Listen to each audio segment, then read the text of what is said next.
Para entender como seria o início da Terceira Guerra Mundial, é necessário prestar muita atenção em como as grandes guerras anteriores começaram e entender o que poderá ter de novo analisando o nosso contexto atual. Como começa uma grande guerra? Bom, todas elas começam com tensões internacionais. As grandes guerras mundiais não aparecem de repente, elas são normalmente o resultado de tensões internacionais importantes.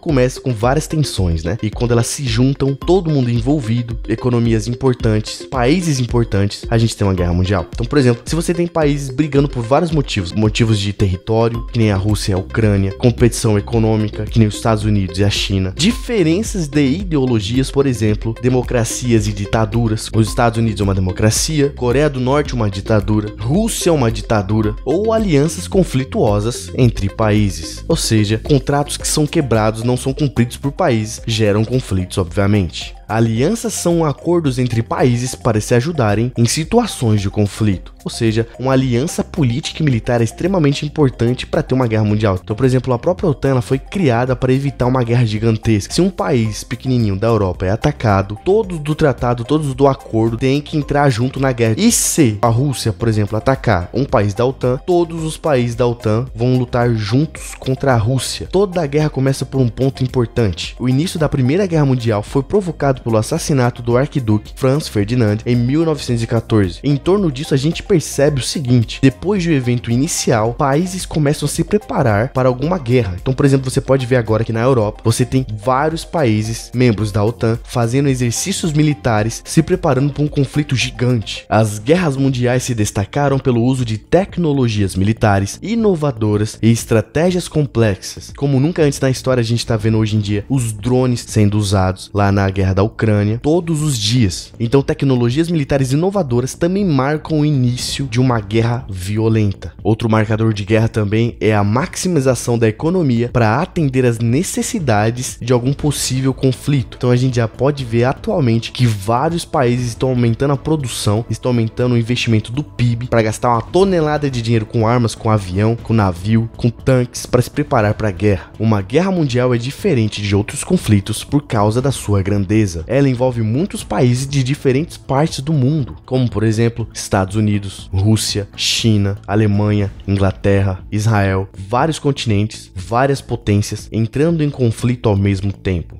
Então, depois da teoria, a gente vai para a prática para a gente entender como tudo aconteceu na Segunda Guerra Mundial.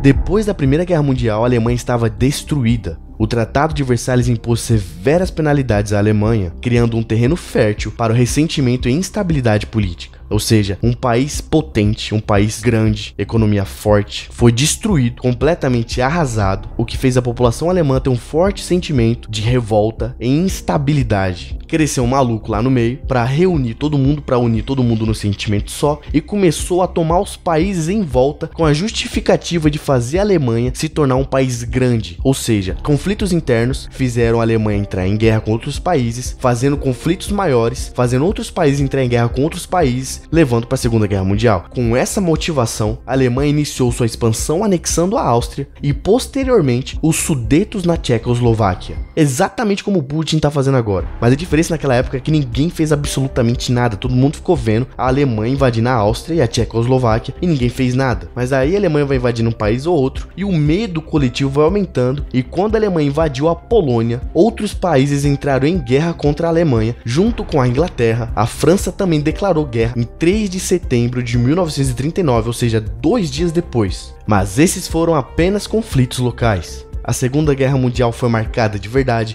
quando o Japão atacou Pearl Harbor e a Alemanha entrou em guerra contra os Estados Unidos. Então você tinha países como a Alemanha, Itália, Japão, Grã-Bretanha, União Soviética, China e Estados Unidos. Ou seja, a maior parte dos continentes do mundo estavam envolvidos numa guerra. Ou seja, nós temos tensões mundiais exatamente como as da Segunda Guerra Mundial. Primeiro, a guerra da Rússia e da Ucrânia. A invasão da Rússia na Ucrânia criou várias crises, como por exemplo, fuga de investidores regiões do país, afetando as taxas de câmbio, preços de ações. Houve também a interrupção de fornecimento de petróleo e gás, levando a crises energéticas em vários outros países, não somente nos países envolvidos. Também tem problemas com cadeias de suprimento, já que a Ucrânia é um país extremamente importante para a Europa em questão de alimentos, levando a atrasos, aumento de custos e necessidade de encontrar novos fornecedores ou mercados. Com essas tensões, o Hamas invadiu Israel, matando mais de 1.200 pessoas em um único dia. O Hamas, com seu histórico de confrontos com Israel, utiliza táticas que incluem lançamentos de foguetes, ataques suicidas e incursões armadas, visando tanto alvos militares quanto civis israelenses, o que levou retaliações e operações da defesa por parte do governo de Israel, resultando em ciclos ainda maiores de tensões e violência. E é claro que os Estados Unidos é um aliado de Israel, o obrigando a enviar recursos para ajudar o país na guerra contra o grupo terrorista. E é exatamente agora em que as tensões mundiais podem ficar ainda piores na guerra entre a China e Taiwan.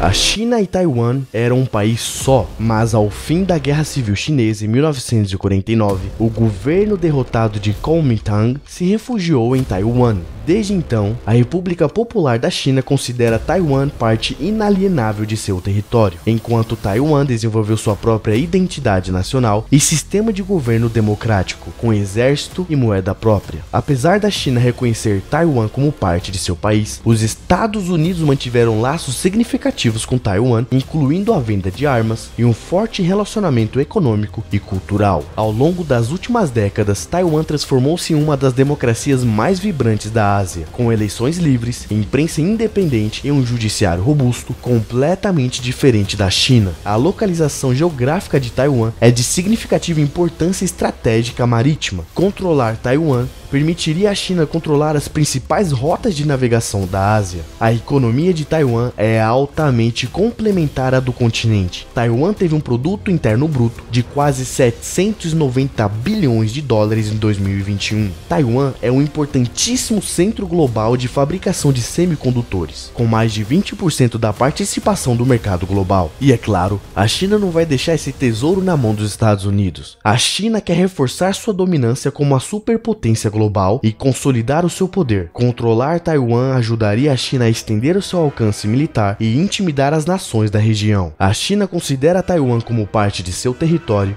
e vê a ilha como uma província renegada que deve ser trazida sob o controle de Pequim, mesmo que seja necessário o uso da força. O líder chinês Xi Jinping chamou a unificação de Taiwan de essência do rejuvenescimento do país. Ele afirmou que é preciso ser alcançado até 2049, o 100º aniversário da República Popular da China. Na primeira oportunidade, ela vai invadir, obrigando os Estados Unidos a entrar na guerra, iniciando a Terceira Guerra Mundial.